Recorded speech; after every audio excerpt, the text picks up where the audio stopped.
You're watching the VetTunes Podcast, the show that shines a spotlight on military and veteran artists. Stand by for transmission.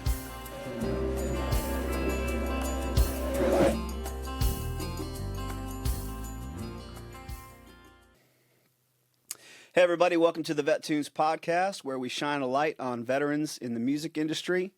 And today we have our very first guest, and I'm incredibly excited and absolutely honored that you could be here. So fitting for you to be our first guest, episode 1, Mr. Sal Gonzalez. So Sal is a Marine veteran. He's been on America's Got Talent. He's been on the show Nashville. He has written and performed with some of the biggest country stars, a tireless advocate for veterans and fellow wounded warriors, spokesperson for the Wounded Warrior Project, and just an amazing guy. And it's very fitting that he's here and could tell us his story. So Sal, introduce yourself to the folks. Thanks, Mike. Thanks for the kind words, man. I'll you take Venmo, right? I'll make sure to send you that $100 later. Yeah. When you put it like that, it sounds like I'm a good person.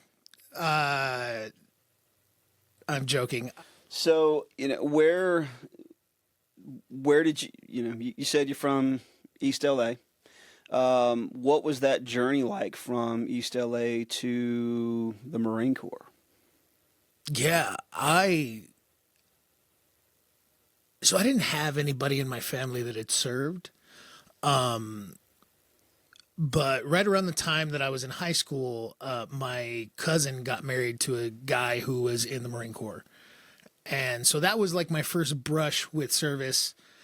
And I never thought that I would ever serve in the military. I'm a hippie kid. Like I'd much rather sit at home and write my poems.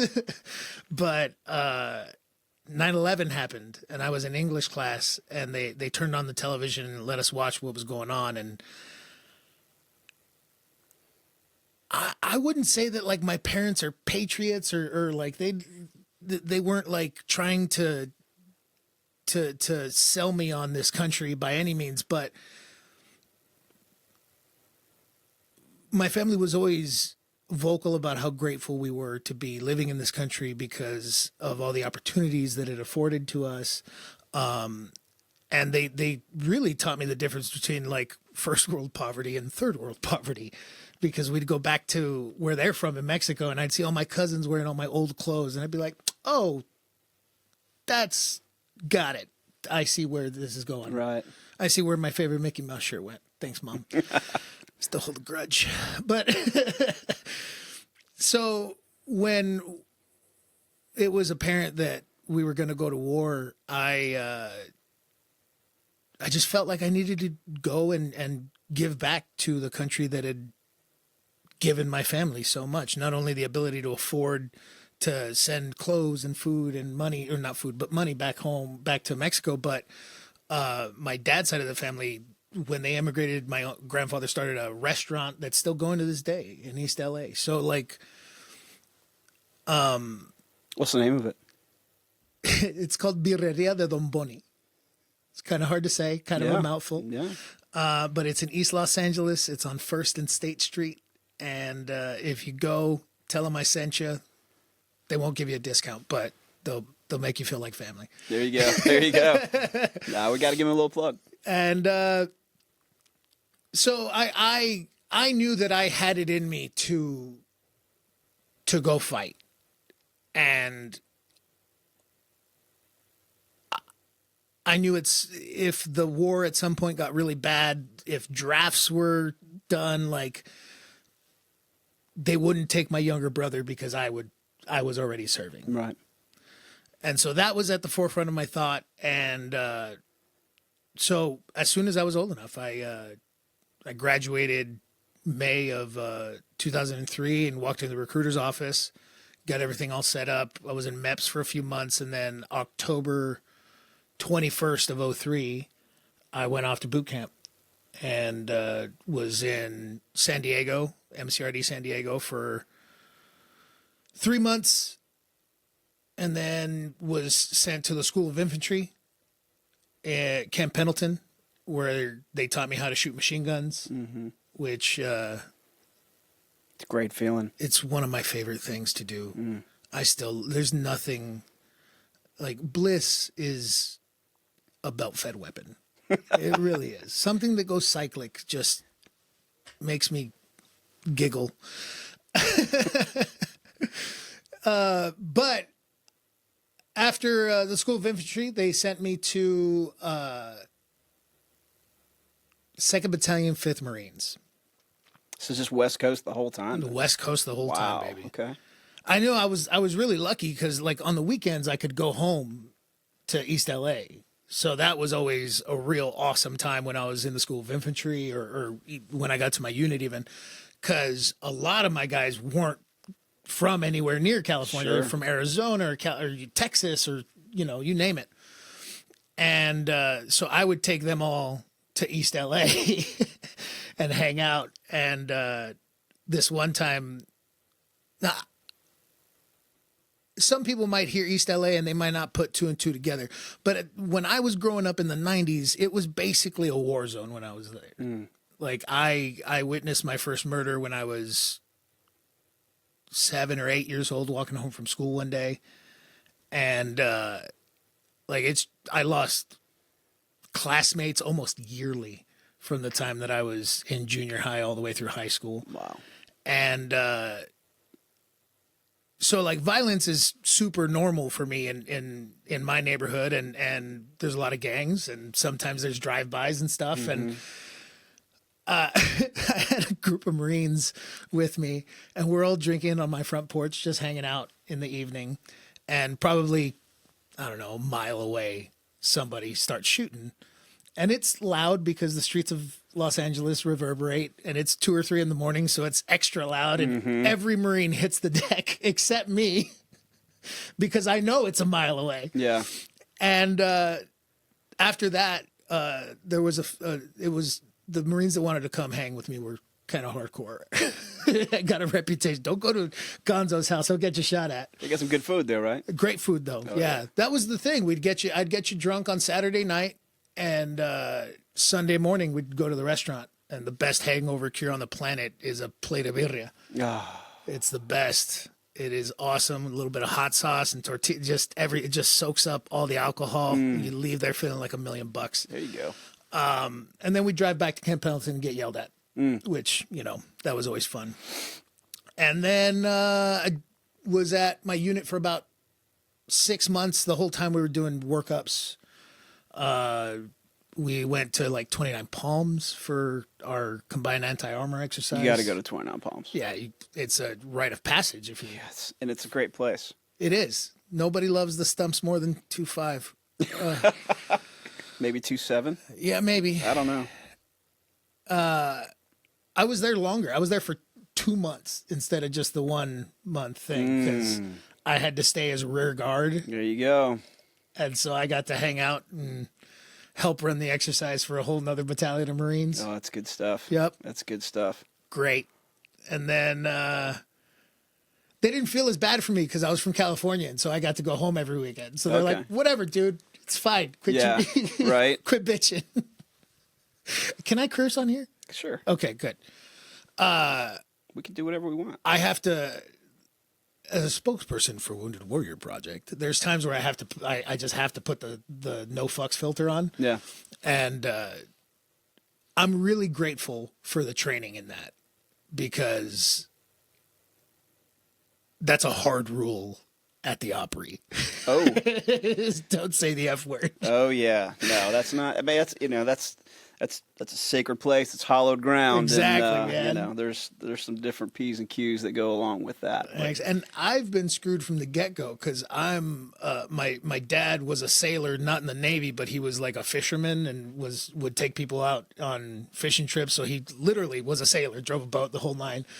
And then I joined the Marine Corps. So I've been taught by the worst or the best, depending on how you look at it. I'm always trying to look on the bright side of stuff. So are you machine gunner? Yeah. Okay. I was a machine gunner. They stuck me with weapons battalion or weapons company. And right as we were getting ready to go to Iraq, they split all of our platoons up into CAT platoons, so combined anti-armor platoons. Basically, a bunch of trucks with guns on them. And we deployed to Iraq in late August of 2004.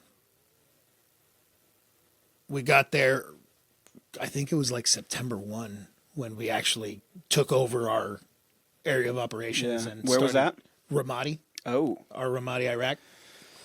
And, then the cycle of the rigmarole of combat kind of takes over. We had a rotating thing where I would do, our platoon would do like guard duty 1 week, and then the next week would be like quick reaction force during the daytime, and then whatever. Different missions for different things, and you had changing sleep schedules all the time. But I was only there for a couple of months. I was there for, I think it was exactly 2 months, because I got blown up October 31st of 2004.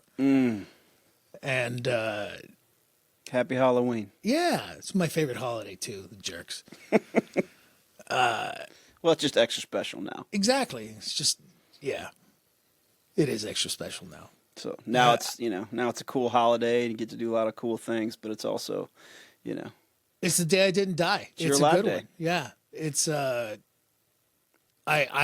I take that day and I do the best with it. I'm one of the weirdos that does like crazy over the top Halloween stuff. Yeah. Yeah. I wear a costume and I sit out front with like not a bonfire, but a fire pit behind me, and I have full size candy bars. I have waters. I have Capri Suns, and Jello shots for the adults. yeah, little cocktail shooters for the adults There you go. in the neighborhood that I know. So everybody goes to Sal's house on Halloween. Yeah, we're favorites in our neighborhood. Still doing it? I go hard as much as I can. If I'm not working, yes, I still do it. Nice. But I think I'm going to try and start doing like an annual live day show on Halloween where I wear a costume and play a show.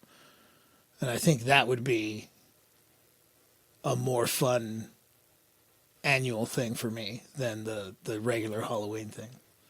Yeah. I mean, so what kind of costume are you thinking? I mean, obviously it's going to change, or are you going to go with a single character? No, change it every year. Have you ever, there's a band called Here Come the Mummies. And I know they tour kind of spit-spotted throughout the year, but their big season is Halloween season. Right. Because they dress up like mummies. And the reason is because they're all band members in different bands. Okay. And so they can't come together as their people, as themselves, because then it would cause drama with their band. So they all why don't we we like playing together. We're not going to leave our other bands. But why don't we just wear a costume and play Little anonymity during go the out Halloween there, season? rock it out. And dude, they're great.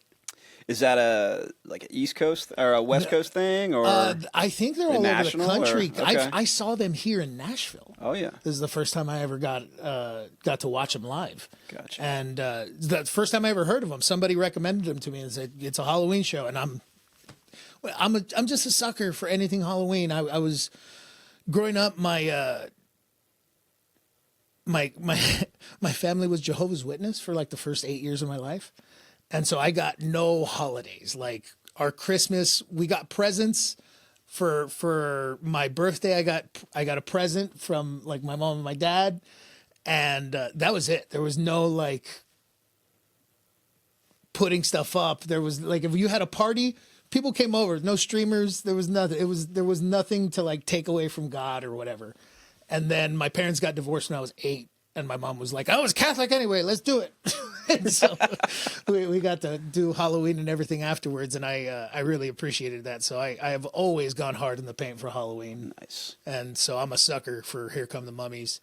So I kind of want to do that sort of a thing for my live day from now on. But going back to the story, I was only in Iraq 2 months. I got blown up for the last time on Halloween of '04, but I got blown up 7 times total. So 6 of those times they were like popping one of my tires or blowing up right in front or right behind that was like still rung my bell or whatever, but wasn't a big deal. It's not what my traumatic brain injury says, but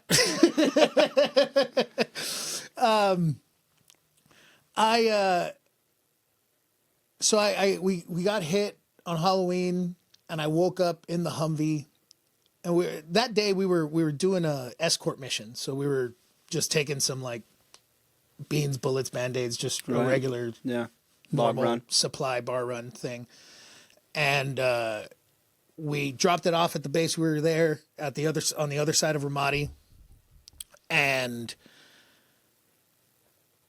as we were pulling out, there was an army unit there, 3rd Infantry, I think is the Indian head patch guys, and they had cordoned something off. I guess they were running through our area of operations, and they got hit, so they were like trying to do something, and they turned us around. And as we came around this roundabout, it was like, I don't know, a couple hundred yards from the gate of the base we just left.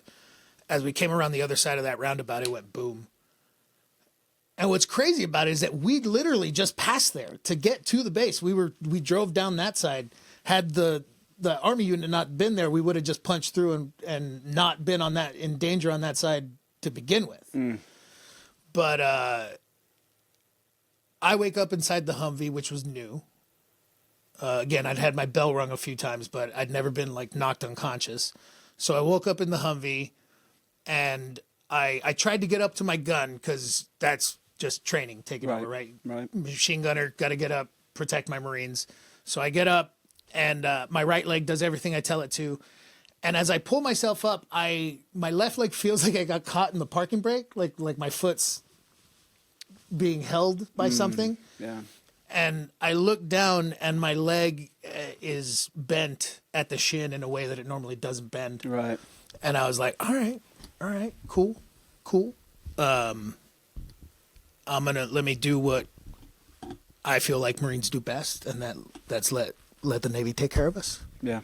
So Doc Coolata, I went into shock. I don't remember a whole lot. I remember sitting back down and calling for Doc, and then I remember being pulled out of the vehicle and lots of pain.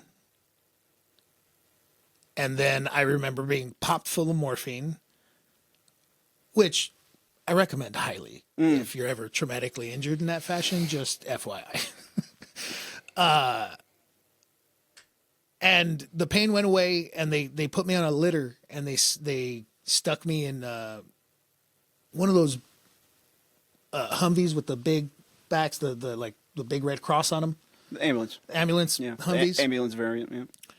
And took me back to that base where we had just come from, to their little field hospital that they had. Yeah. I guess and at that point I fell asleep. I remember getting to the operating table, and one of the docs was talking to me, trying to like, I guess, get me to not panic or something. But I was just like, am I going to keep the leg or not? And he goes, I think you're going to keep it. And to his credit, at the time, it didn't look as bad as probably what it ended up being. But I was like, okay, cool. And I just let the Navy do their job. Like, right. I was of no help. All I could do, the only help I could be was to remain calm and lay there. And the result was I fell asleep. And when I woke up, I was in a hospital room, and my parents were there. In Germany? No, this is in Maryland, in Bethesda. Okay. So I'd been in a coma for a week. They induced that? Yeah, I think so. Yeah. I wouldn't be able to tell you, but I think they induced me. A result of the bomb, I guess my lungs collapsed as well. So I had chest tubes. From the overpressure? Yeah, from the overpressure. And the bomb had vaporized like 1.5 inches of bone and nerve, and just My sciatic nerve was severed. It was missing like a whole bunch. And when I finally came to, my leg was it had 2 bolts sticking out of it. And it was like this big around. You had like the halo on it? Not even. It was just swollen. Just in traction. Okay. But it was that swollen. Yeah. And there was bits of skin missing. They had like gauze on it on both sides, and the bomb really wrecked a bunch of that leg. And I was honestly, when I woke up and saw everything that had gone, I was surprised that it was kind of still attached. Now, were you in the turret when this happened? Yes. Okay. Yeah, I was in the turret. I was the lead gunner in the lead vehicle, so it was my job to look front and watch for bombs. It was a long time that I beat myself up for not seeing that one. Sure. But at some point, you got to realize that bad guys are really good at their jobs too. You know what I mean? Like, and getting better that time. You got to give respect respect where respect's due. Like, they were good. They got me. Yeah. But anyway, that was the day that I met Wounded Warrior Project. Because, like, as my parents told me, they talked to me, whatever, they kind of shuffled out of the intensive care unit. In comes this dude. I think his name was RJ Meade. And he had a polo T-shirt with the Wounded Warrior Project logo on it. And he handed me this backpack. And at first I was like, okay, bro, thanks. Like, I'm dealing with a whole lot more right now than having to worry about some weirdo giving me a backpack for no reason. And then the days started to go by. And you're in Balboa at this time? No, I'm at Bethesda, okay, Maryland. Okay. At the National Naval Medical Center in Bethesda. It's where the president gets checked out. Oh, yeah. Very familiar. And dude, those first 3 months in the hospital sucked. I was in surgery like every other day because they were getting stuff clean and trying to patch things together and reknit. I don't know what. Yeah. They eventually put me in a big halo device. It's called an external fixator. I had like 15 different pins going in and out of bones, holding everything together. And in those 3 months, I had like 37 surgeries. Because they were trying to save the leg. Yeah, we were trying to save the leg. Like, I don't blame them for doing that to me, but after 3 months of that, I was pretty much done. And I'd had 2 roommates who like lost their legs in combat, like woke up without a leg, and they left, and a week later would come back to visit me walking on their new prosthetics. Wow. And I was like, oh, get me the fuck out of here already. I'm balding on the back of my head and I'm 20, dude. Like, come on. No, not even. I was 19 at the time.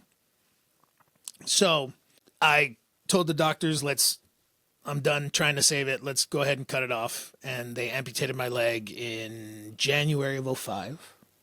And they sent me home for a month or two to heal, make sure all the sutures get cleaned up and everything's good. And then once that was good, they flew me out to San Antonio, Texas to BAMC at the time? BAMC at the time. It's now BAMC again. Is it? Yeah, they changed it back to BAMC. They went from Brooke Army to San Antonio Military Medical Center, and then now back to Brooke Army. Okay. Yeah, back to Brooke Army. All right, I'm gonna start saying BAMC again. Yeah. So, 'cause that's what I knew it as. That's what everybody called it anyways. Nobody ever called it SAMC. Right. So they sent me there, and the reason they sent me there was they gave me a choice. They said you could either go to Walter Reed up there in Maryland, or you could come down to San Antonio. But if you go to San Antonio, we just hired literally the best prosthetics guy in the country. And I was like, well, sold. If you give me the best at his craft, I'm going to go do that guy. So I went to that guy. John Ferguson was his name. He just passed away last summer. And they gave me a leg, and I went out two-stepping. Yeah, it was surprisingly easy. So from a quality of life standpoint, it was probably the better move. Dude, it was night and day. Yeah. It was the percentages they were giving me on what kind of usage I was going to get out of the limb if I got to keep it in the end. It was a crazy situation. It was like a 50% chance that I was probably going to lose it anyway. Like that it would be bad, right, even if they fixed it and I got to keep it and something grew back, that it'd just be useless and it would be better for me to cut it off. Surgery after surgery. Exactly. And yeah. So that was 50%. And then there was like another 20 to 30% that I would get almost no function out of it. Like I would have it, but it would be a fused ankle. I wouldn't be able to do anything. And then there was another percentage that I would have to wear like a special shoe, but be able to run and be able to do that stuff, which is kind of cool. But that was like the last 10%. Right. And then the smallest percentage was that I would gain full functionality back. Right. And I was like, I'm an odds player. I'm a gambler. Like, it's 50-50 odds that I'm going to lose this thing anyway. Yeah. And more than that odds that I'm probably not going to get great functionality out of the thing anyway. Just let's chop it off. So that was a big factor in my decision as well. Really, my stay in San Antonio was just filled with like country music. I had nothing to do. I would go to my occupational therapy and I'd do it all because I still have my knee. And it's way easier for me than it is for like an above the knee amputee or anything. So I would just go home and I spend all day on my computer playing video games. And after a while that gets old. So I started going out and like, I got to go to Luckenbach, Texas and watch a show there and play there. And, I went to every live show that I could that was playing in San Antonio while I was there. So were you playing music before you went into the Marine Corps? Oh yeah. So like you had taken guitar lessons or you just kind of self-taught? Yeah. So at 12, I asked my dad if he could get me a guitar for my birthday. And I think it took him like a year because I didn't get it till I was 13. But he gave me a guitar, and like I said, he was literate musically, so he picked up, he had a bass and he could play the bass really well. And just by playing with a bunch of other musicians, he picked up the basics of a guitar. So he taught me like how to play an A chord and all the major chords and some of the minor chords. And he's, that's all I got, kid. From here on out, it's on you. Yeah. And I kept at it. I kept just trying to play stuff that I liked. Cause I was just trying to like play a song that I'm trying to impress girls. Let's be real.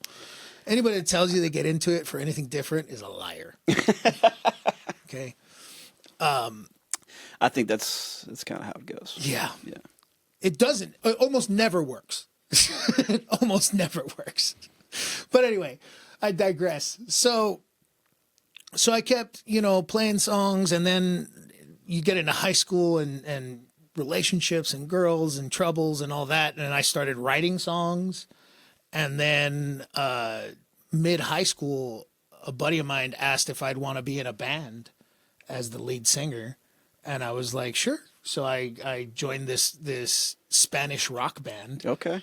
And we played gigs all over East Los Angeles. Yeah, I was going to ask, growing up in East LA, what kind of music were you, influenced by, or what were you playing?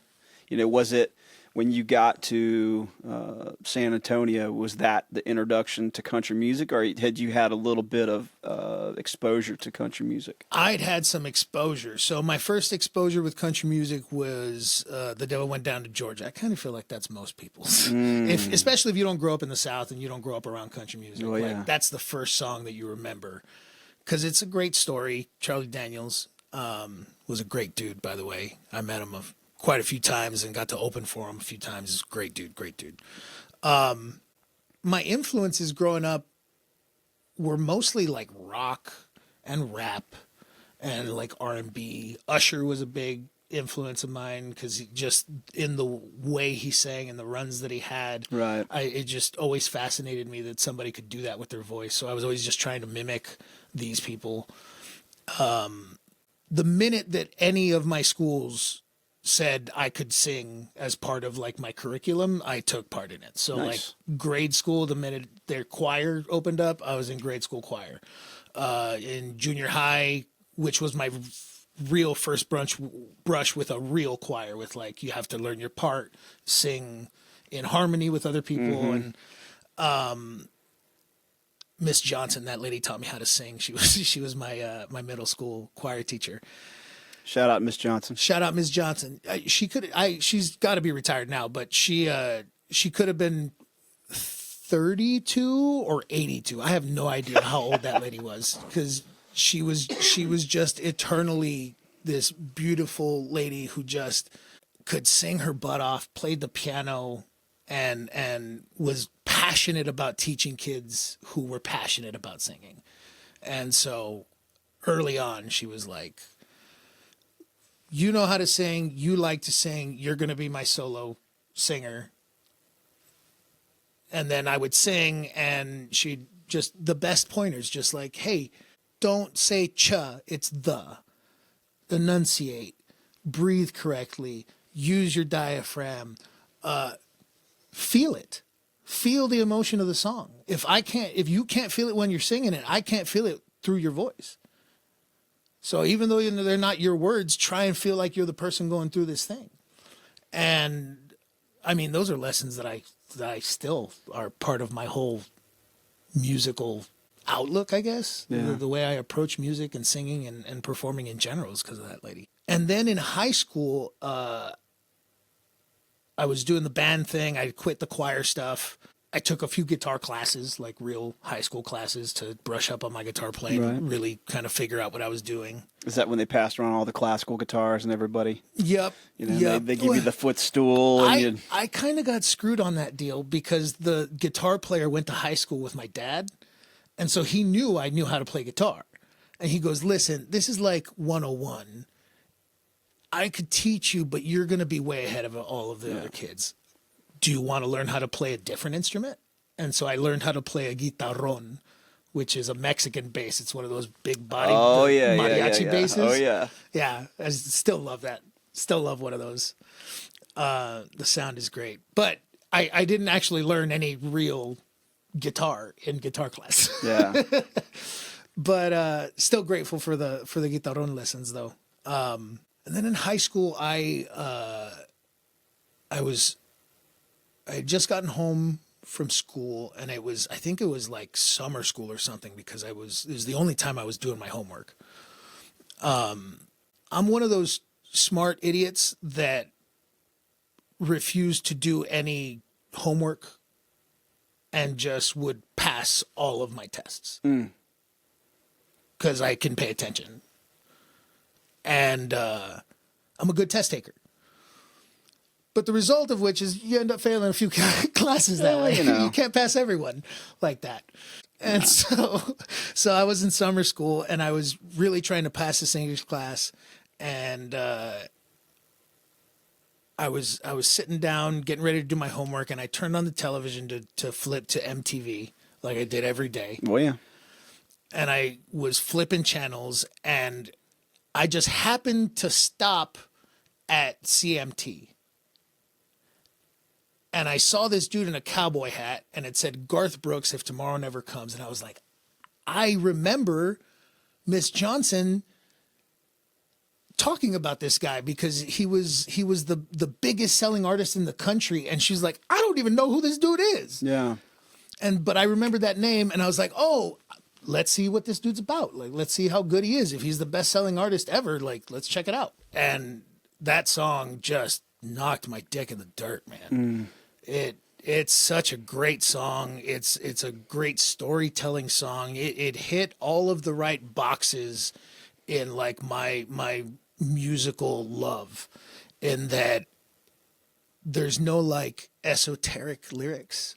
You know, they're like, God bless the Red Hot Chili Peppers, But half of their songs, I have no idea what they're about. Yeah. You know what I mean? I think they made more sense when they were on heroin. But I digress. So that music really hit home, and so I was like, oh well, I guess I'm just listening to CMT while I do my homework, and I did that for the rest of my high school career, and country music quickly became like my favorite genre of music to listen to. And then I got to the Marine Corps, and that just got intensified because I started hearing all of the classic stuff that they weren't playing on CMT, right? You get like the first time I heard Friends in Low Places was in the showers of in the 2-5 showers, the communal showers. We were in these World War II barracks because they were overflow for us because we were the boots. And we had these communal showers, and I'm taking a shower, and from the other side of the hall, I hear, "Blame it all on my roots. I showed up in boots." And I just listened to my boy sing the song, and I thought it was a great story. I was like, what fucking song is that? And he's like, it's Garth Brooks. And from that, once he realized I liked country music, and they all kind of realized I was into it, the floodgates opened, and it was just, oh, you got to listen to Hank. Oh, you got to listen to Chris Ledoux. Yeah. Oh, you got to listen to this, and you got to listen. And it's just, I got my education in country music through That's my the boys. beauty of the Marine Corps or the military, is it's such a cross section of so many different people who bring so many different ingredients to the recipe. Yep. And you just pick up on all these little pieces, and the stories and the colloquialisms and all that kind of stuff, and it just becomes a kind of a cross breeding of, oh, well, okay, well, here's what I grew up on, and you just kind of pass the songs back and forth, pass the guitars back and forth. I mean, absolutely, it's just a beautiful thing. One of my favorite stories of that, it's not mine, it's actually my buddy Dan Nevins. Dan is an Army dude, and he got blown up. I want to say Iraq. I might be wrong on that. And he lost both of his legs as a result. And he got blown up to Madonna's Like a Virgin. No.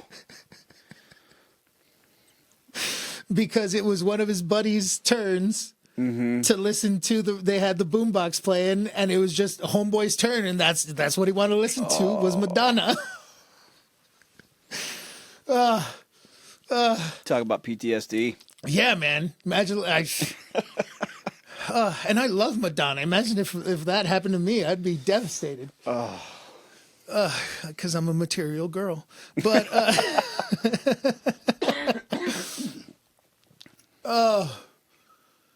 so that was kind of my way into country music, and then Texas. You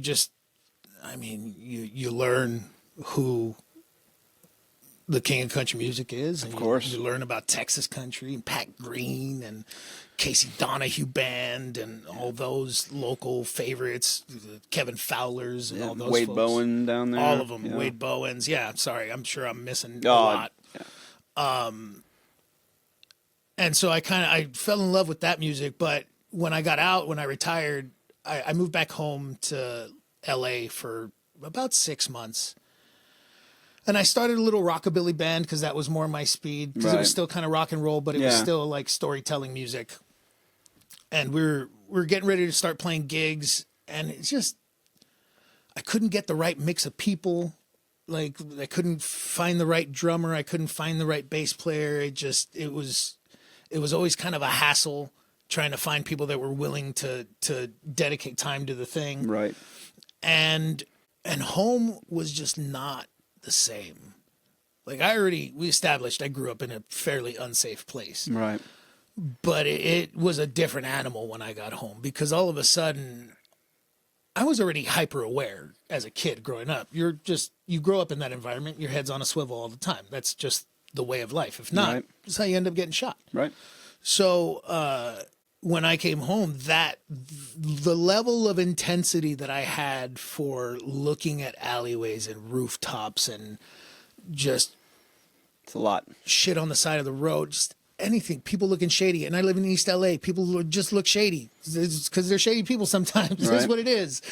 So it just became a really unsafe place for me mentally. And I got the opportunity to come to Nashville because a buddy of mine that I met in the hospital, his name's Ryan. Ryan Autry. Ryan Autry. Shout out to Ryan. Shout out.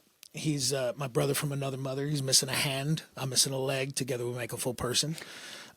His kids are my god kids. I love them. Anyway,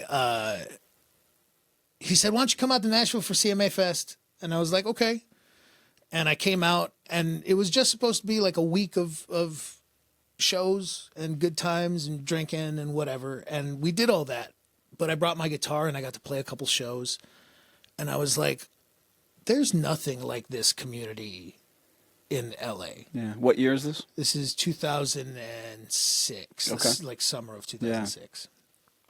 You mean I can just go to like random bars here and they have an open mic where I can go play? And I was just fascinated immediately with the idea that you could be a songwriter only. That you could write songs for other people and they would go and sing your songs and you would just collect a check in the mailbox. Yep. And at that point I was like, oh, this is it. This is what I'm doing. And I had a fiance at the time. And I went home, broke up with her, said, I'm moving to Nashville. There you go. It sounds harsh, but I knew she was never going to leave Los Angeles. Yeah. She's very family oriented, wanted to get married, raise a family, do the whole thing there in LA. God bless her. She got that. Love it for her. But the minute that I found out about this place, I knew this was going to be where I was going to live. Yeah. So I moved out here. I actually lived with Ryan's parents for a while. Shout out Rick and Trish. And I just dove headfirst into writing songs and playing songwriter shows and trying to do that, trying to be the songwriter. Yeah. No, it's crazy. I was just kind of reflecting back. I was on active duty at the time, went to Nashville during CMA Fest in 2009, and that's the first time I met you and Ryan, and I think Spanky Gibson was there, and Stephen Cochran. So all in the same night, I met everybody, and friends with all of them to this day.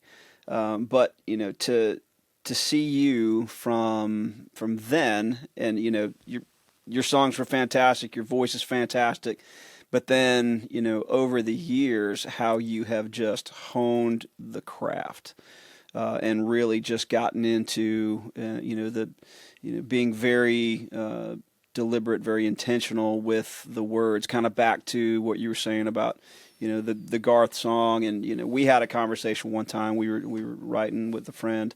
And, I just remember you saying, kind of a razor focus, and just make sure that everything, that there's no fluff, everything is intentional. And, to now listen to your songs and the maturity within them, and your writing style, it's just amazing. Thank you, man. To be able to see you, and I have a poster that I got from your debut at the Opry, and you recently, just last week, played the Opry for the second time. So, let's talk about the first night. What was it like to go to the Opry? Having kind of let's talk about you grew up in your adulthood. You grew up in Nashville. For the most part, and then in the community, songwriting, performing, all that kind of stuff. And now you get the call to go to, one of the most sacred stages in country music. What was it like that first time? The first time was really nerve-wracking. You get here to Nashville, and for me, I'd heard of the Opry. I'd known some of like the history of it, but Rick and Trish actually took me to a show at the Opry, and they were like, they really broke it down because they're, I think, distant relatives of Gene Autry. And so they like broke it down and really gave me all of the backstory of the history of what the Opry used to be and what it is and how it's become this monolith in country music. And from the moment that I knew about it, the first show that I went through, I was like, I want to play there. I want to be up on that stage one day.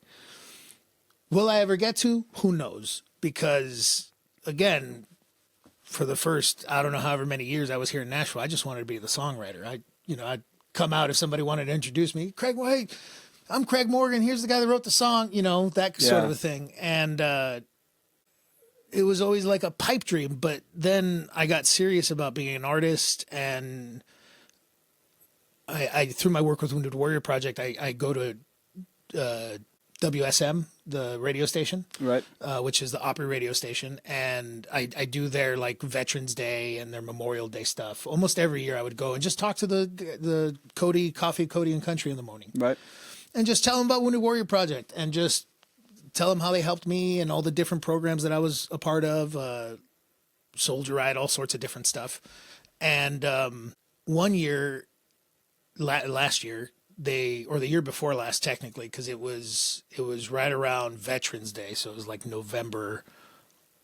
I think I got the call or I got the email October 31st, and they said, "Hey, we have a really good idea. Would you like to come and play the Opry on Veterans Day?" Which was a week away or something. Yeah. And I was like, "Listen, as a speaker for Wounded Warrior Project, I'm already I'm booked like 6 months out. And on top of that, the gig that I had planned for that day was a paying gig for me. It was a music gig. So I was like, dude, listen, I would love to, but I would burn that bridge forever." Sure. And I have an even better idea, counteroffer.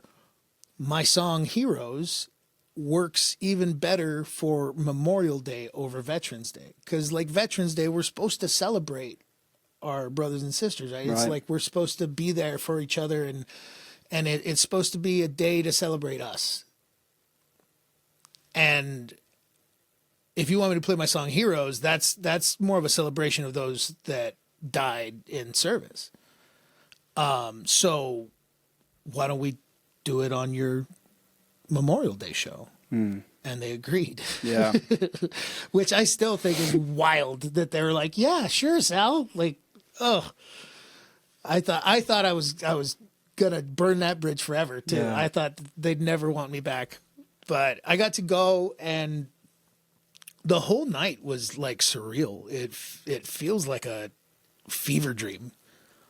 'Cause I come out front, I meet with you, I meet with my sister, I see my family, I'm seeing friends that came from Ohio, all the fans that came from Ohio to come see me. Shout out to Cherry Bend, Ohio, and Wilmington. And, I got 2 standing ovations. The folks from Ohio were just wild up in the stands. They were going ape nuts over there. And so they showed out for me, and it was the culmination of a lot of stuff, but it was also like not where I want it to end. Yeah. So it was like when I got the second call, it was like, yes, I didn't screw the pooch the first time. So I think the first time it was Heroes and Doghouse? Yeah, Heroes and Doghouse, which we recorded here in studio. Yeah. You can get that everywhere music's sold, iTunes, Apple, all that stuff, all the YouTube, wherever else music is sold. Sal Gonzalez live at Harmony Hill. Yep. And I did those 2 songs, and then that night I talked with, we've spoken about it, my buddy Stephen Cochran, and he had just started this label called Label 22 that is for veterans, and the whole goal is to get me to a big label.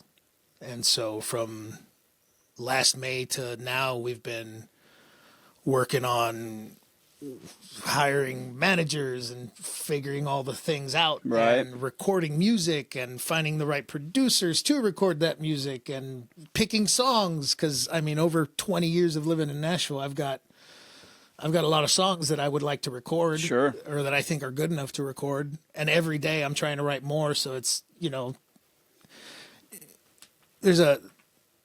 people always ask me, like, what's your favorite song you've ever written? And for me, it's always the one that I just wrote. Right.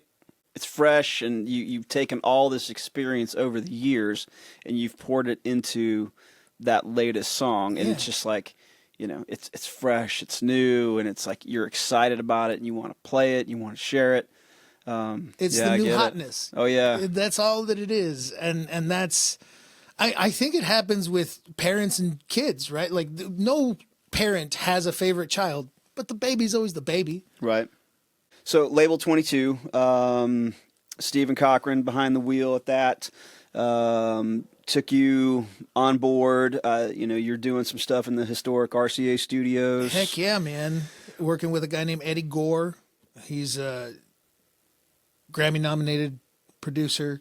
Great dude. I was working with another guy named Jim Johnson, and I will still work with Jim. Shout out, Jim. Call Jim. me. But Jim was like in the process of moving studios as we were trying to record. And so I was like, Jim, give me a date. And he's like, I have no workspace. I cannot give you a date. And so we talked with Eddie, and Eddie was like, we got you, brother. We got it. And honestly, I've got some of my favorite recordings that I've ever gotten with Eddie. I mean, you know me. Yeah. I hate myself. We are all hard on ourselves as artists, songwriters, all that kind of stuff. I hate everything I do. I mean, Cochran tells stories where I will send people things to be like, is this good? Because I hate it. Yeah. And this is the first time where I've taken home recordings after it was all said and done and listened to it the first time and go, I don't hate this. Yeah, nice. That's a good feeling. And now I'm going as far as saying I actually like some of the recordings, which is even crazier for me to say because I hate everything. I'm a perfectionist. And speaking of, I flubbed a line at my Opry second performance. Yeah. And I was so pissed off, man. I talked to Craig Morgan about it backstage, and I was like, hey, man, do you ever like beat yourself up or get mad at yourself for screwing up a line? He goes, no, dude, no. He goes, I've sang the second verse first. I've sang the first verse twice. He goes, nah, they don't know the difference. Nobody could tell. You're good. Yeah. And I was like, okay, that made me feel a little better. But before that, anybody that ever told me, like, don't beat yourself, don't feel bad, I'm like, what are you even fucking talking about, dude? Like, the whole reason I'm as good as anybody says I am is because I break down every single time I sing and play, and I try and perfect every little thing, and have been doing that for the last 20 years. And that's like, I don't believe in the word talent. I'm obsessed with this thing that I do, that whether I make $1 out of it or never, I'm going to do it for the rest of my life till I'm an old man, because I have no choice other than to do it. Yeah. Part of me is like, I want to hold on to that, and I want to keep that perfectionism. And part of me wants to let it go because it can't be good for my mental health. Yeah. It can't be good to be that obsessive. Yeah. I've done a lot of podcasts and interviews, and, I've got a lot of experiences throughout my career, both on the military side and the music side, where we talk about how music is good medicine, and it does, there's so much positivity. But on the flip side, there's the healing aspect of it, but then there's the obsessive aspect to it. And I think I have, and I'm sure many people have that same type thing of, we're not releasing it. It's not perfect yet. We got to add one more thing, or we got to do this. We got to change this, or nope, let's re-sing it. Or, you overanalyze, and you get hyper-focused on all of the things that you perceive as not good, when sometimes it's like, but that's the nuance. That's what makes you. So it's kind of that double-edged sword of, it's incredibly good for your mental health, but then at the same time, sometimes, you can take it too far. You can take it too far. Yeah. No, music just ticks it just tickles my ADHD the right way. Like it's whatever form of ADHD that I got, it's the music form, like whatever. I'm not a savant by any means, but I'm just utterly obsessed by it. Do you think that it helped with your recovery? Oh, 100%. Yeah. Dude. Yeah. I mean, shit, it helped me get over my first girlfriend. Like, you know what I mean? Like you write songs about that first heartbreak and that it's like, I can analogize it with talking about trauma. And that's when I first started working for Wounded Warrior Project and telling my story, it was really hard for me to talk about literally the worst day of my life. Sure.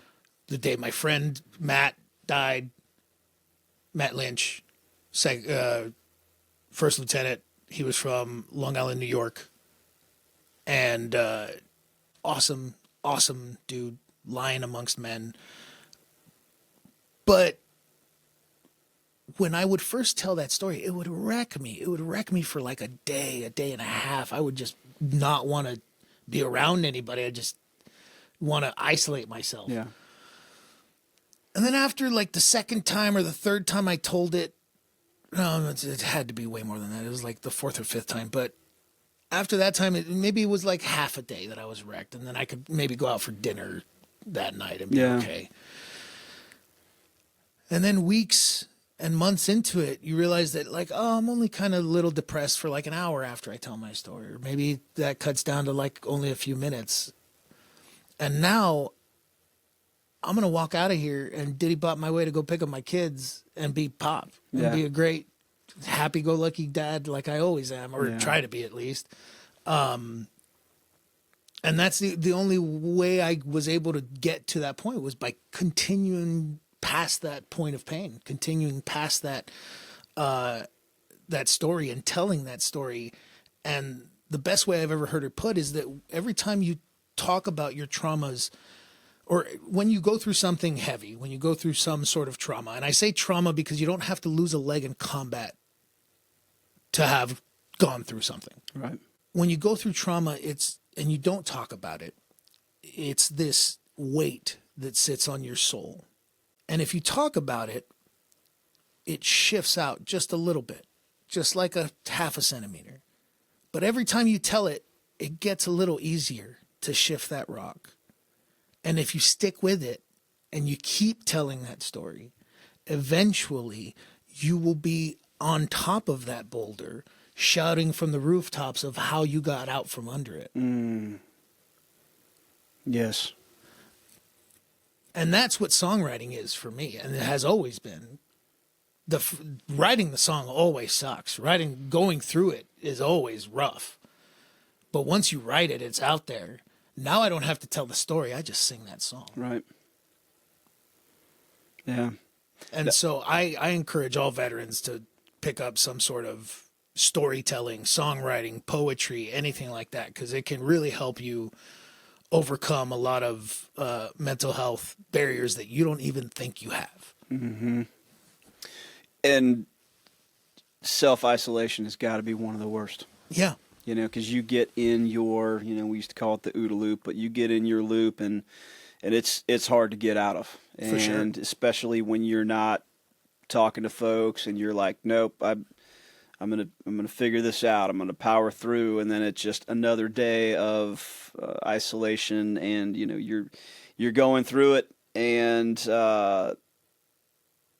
it just manifests. Well, it's really easy to do. It's really easy to build a wall of nobody understands what I'm dealing with. Yeah.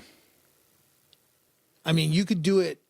I could do it ad nauseum. Like, okay, who knows what it's like to be a minority? Bang, that's one brick.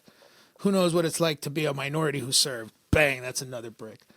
Of people who served, who's been to combat? Bang, that's another brick, right? Like, right now, if I meet somebody that didn't serve in a combat zone, I love them just as much as I love anybody that served in a combat zone. But there was a time in my life when I was depressed and sad and drinking and fucking 300 pounds and it's a what do you know? Exactly. What do you know? It's a where the fuck have you been? Yeah. Where the fuck were you when we were there? Right. And that's not a good place to be mentally. And I can take that even further. Who knows what it's like to get wounded? Who knows what it's like to get blown up 7 times? Who knows what it's like to have 37 surgeries and have to make a decision to amputate a limb? That number just gets smaller and smaller and smaller. Exactly. Yeah. And you end up in this fucking tiny room by yourself, just pissed at the world because nobody knows what you're going through. And the truth is, even if somebody hasn't gone through what you've gone through, they can understand human pain. Right. And it's important for you to get out there and be amongst people and be of service in your community. Whether that's just fucking helping an old lady across the street or I changed a tire today for an old couple in Rockvale. Like, I saw this old man and he had his cane propped up next to the truck and he's trying his hardest to jack this truck up. He's got all the tools there. All I had to do was hop out and help. I had some time to kill. The Marine Corps ruined me. I was going to be here early anyway. That's right. So, paying it forward. You be of service because it helps you more in the long run. For me, I have this terrible self-esteem. And I don't know if it's like I wasn't hugged enough as a kid, or I'm pretty sure it's why I do the music stuff. It's like I need people's love and like I need that attention or something. But when it came to helping myself, I would never like lift a finger. 'Cause I was a piece of shit. 'Cause I was the guy that was living in Nashville, pursuing his dreams while his friends were getting shot at. Right. Like a fucking coward. You know? No. Never mind the reality of the situation. Never mind any of that. Yeah. And so when I got a phone call in 2008, actually, right before we met, I went on my first soldier ride with Wounded Warrior Project. I hadn't done anything with anybody. I kind of refused. Right. People would call me, "Hey, Sal, when you're missing a leg, when you're an amputee, in our circles of Wounded Warriors, they call amputees rock stars." And that's because anybody that has any sort of thing for veterans, I'm having a golf tournament with celebrities. You're missing a leg? Please come play with Kid Rock or whoever, right? Like they want that because it's visible and it gets people emotional, and not all warriors look that way. Not all wounds are visible like this. Like I got a traumatic brain injury that's way worse than my leg. I have to write everything down or else I forget it. Like I have the memory of a goldfish. It's terrible. So I went on this soldier ride and I got around all these other veterans and they were all doing the same shit I was doing with the self-isolation and the drinking. I could tell they were drinkers because they were hanging with me. Yeah. And I was like a fifth of Jim Beam bottle a night person. Yeah. I was a big boy and I could drink a lot of booze. And these dudes were hanging with me. And I was very surprised because there's musicians that I used to drink under the table. And then we started talking about life and they were telling me all the stuff same kind of things that I was doing, like moving away from their families and their homes and not going anywhere, not doing much and not really being a part of anything and feeling lost. And all of a sudden, it wasn't just me anymore. Because I thought there was nothing wrong. I'm a rock star. Dude. This is what rock stars do. We get fucked up and we have a good time. Yeah. Right? This is what we're known for. What is anybody coming with me with this bullshit? Yep. But I'm also 2,000 miles away from my family. There's nobody to come at me and say, "Hey, Sal," you know what I mean? Right. So when I saw that, I was like, okay, maybe there is something going on here. And that's when I started going through everything, my entire recovery. I never quit drinking, but like I only have one or two these days. I try not to even feel buzzed. Normally I have a whiskey or two right before I get on stage just for my voice. And that's like a ritual I've done ever since I was in high school, because that's what Vicente Fernandez did, who's like he's Frank Sinatra and Elvis all rolled into one in Mexico. That's just, suffice it to say. But I started doing like peer support, and I started going to my VA appointments and doing all the things that you're supposed to do as a veteran and getting all that stuff in order. And then I was like, well, I'm going to play, because I took my guitar on this Soldier Ride and I was entertaining all my friends. And I was like, you know, I'm going to start doing like charity shows, like any charity for kids, for veterans, whatever. If I can help them raise money by playing music at some bar, like, let's run that. And that little voice inside you that calls you a piece of shit, the one that's left over from the Marine Corps, that's like, oh, you fucking dirtbag, you da-da-da, you screwed this up, you forgot this, you da-da-da, coward, all the bad shit that you call yourself. Well, suddenly there was another voice in there going, well, you did do that thing. You did raise all that money for those kids. You did. You called your buddy the other day, and he was going through a rough one. Yeah. And you have evidence of your delusion. Yep. And once I had evidence, helping others became a very selfish thing. How so? Because the more I help, the more I feel better the better I feel about myself. Yeah. And the more it helps me in my life, because the more you help people, the more people want to help you. Yeah.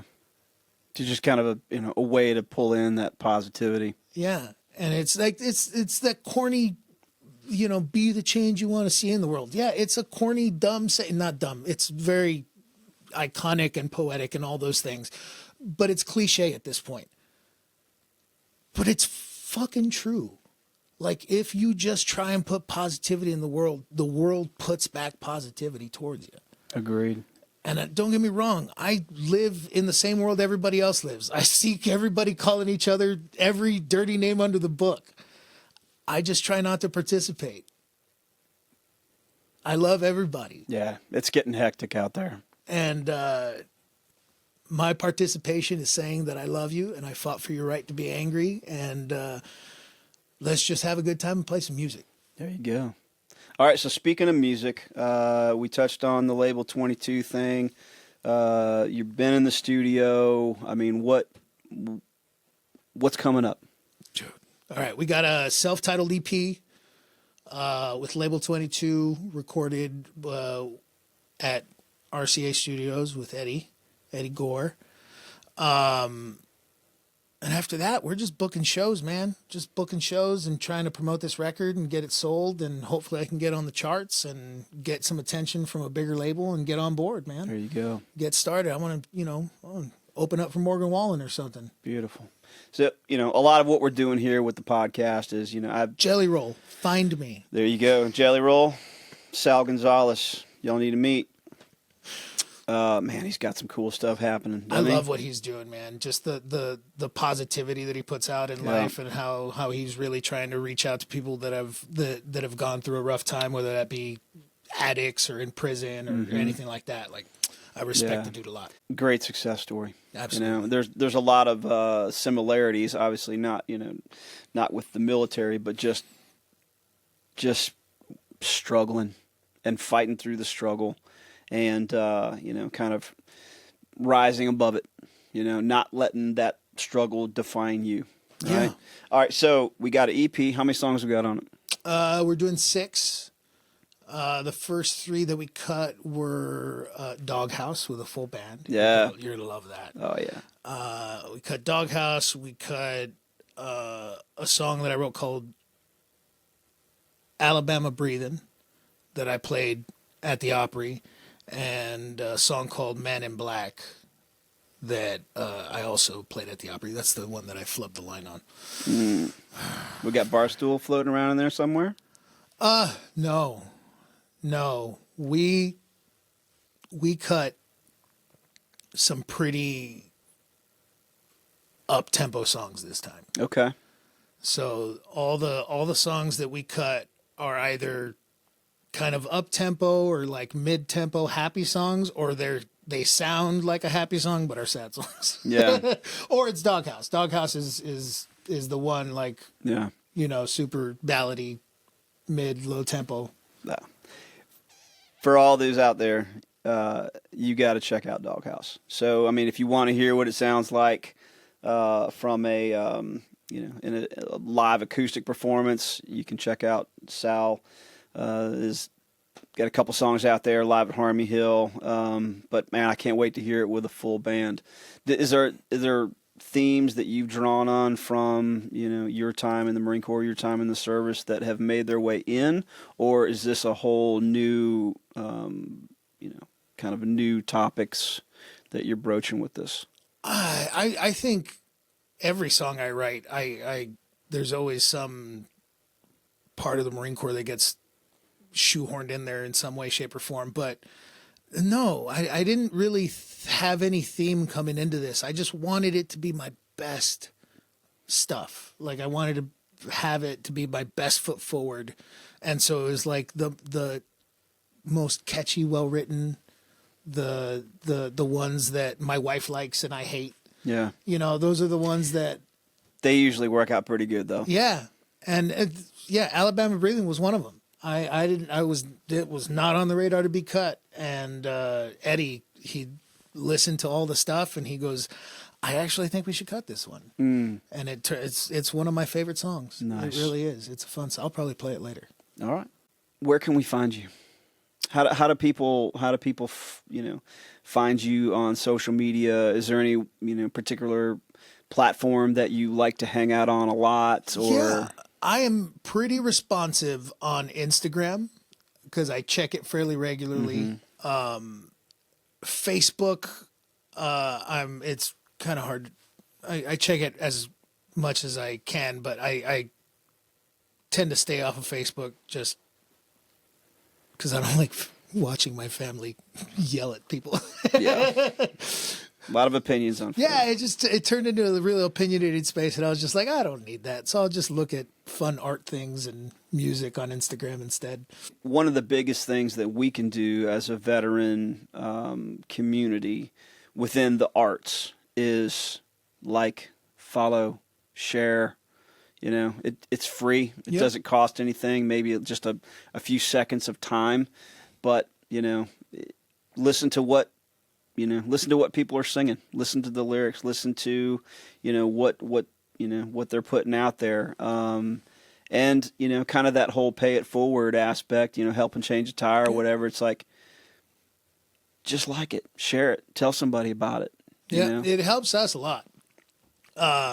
Sal G Music on everything.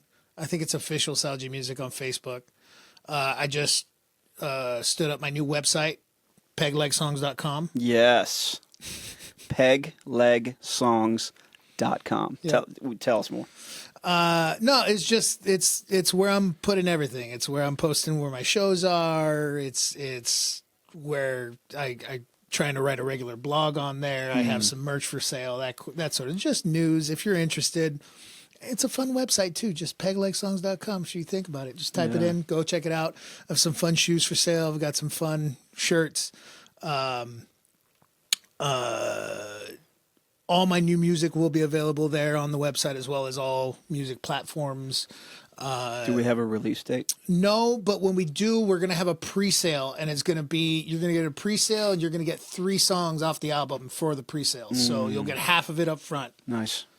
So you'll have some music. I'm hoping midsummer. By midsummer, it'll be on pre-sale. Nice. Because I want to release no later than October 31st. Yeah. And the thing with pre-sales and pre-saves is, that helps a lot, too. It helps a lot. It helps. If you guys can do that, I think we can get me on Billboard. If you guys help me out with that. I think, if we can get enough pre-sales. Let's look. I don't like to toot my own horn, but I think I'm going to call it. I think I will be able to break into the Billboard charts with this album. All right. Then that's what we're doing. So we're going to, you got to manifest things. You got to will it into action. It's gonna happen. And you've been doing it for the past 20 years, and it's time. Yeah, it's time. So, all right, rapid fire. We're gonna kind of close this out real quick. What was your first gig? I think it was like a quinceañera in East LA. Nice. Yeah. Beautiful. All right, worst gig.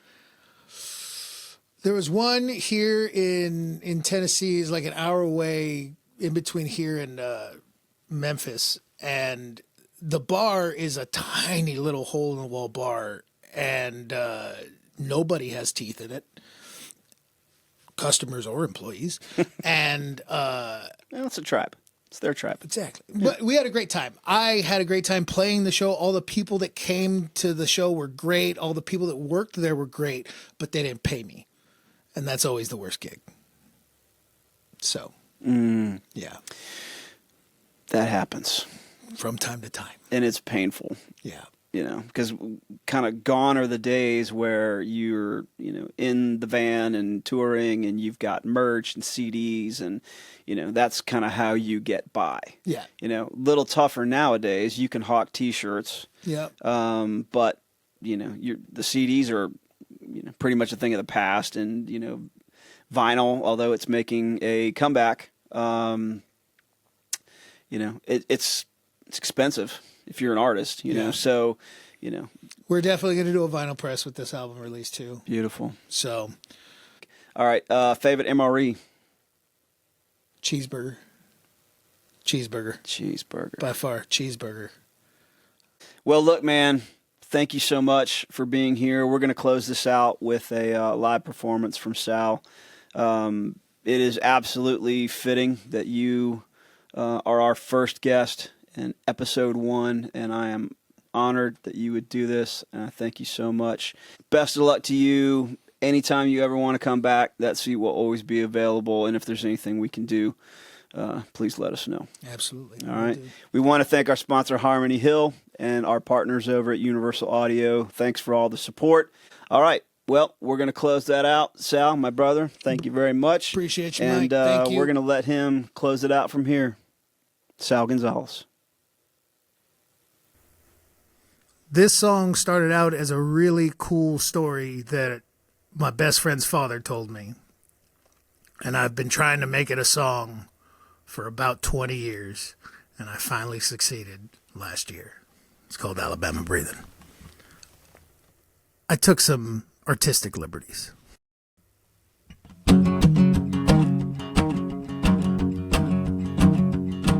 I was down in Alabama playing New Year's Eve, singing for my supper like I do most every week. In there walked an angel with eyes of emerald green, and on her arm a big old boy about twice the size of me. Now when I finished playing, we counted 3, 2, 1. The next thing I knew, that green night dream had laid one on me, son. I barely made it out of Alabama breathing. I guess kissing someone's girl could be misleading. I'd have gladly stepped aside, thanks to that roll-tide pride. I barely made it out of Alabama breathing. I felt the bear claw on my shoulder, throw me across the room. That giant corn-fed redneck tried to beat me black and blue. I woke up to my angel, screaming, please don't fight. Pulling on his tree trunk arms, fearing for my life. I barely made it out of Alabama breathing. I guess kissing someone's girl could be misleading. I'd have gladly stepped aside, thanks to that roll-tide pride. I barely made it out of Alabama breathing.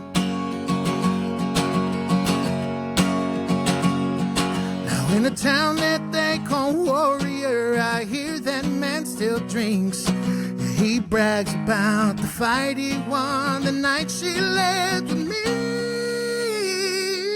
I barely made it out of Alabama breathing.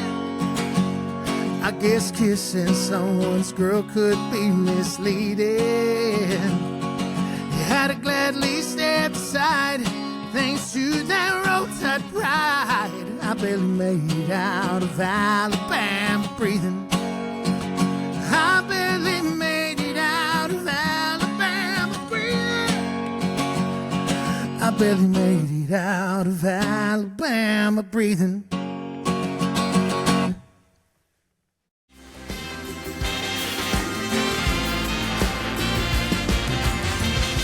Thanks for listening to the VetTunes Podcast.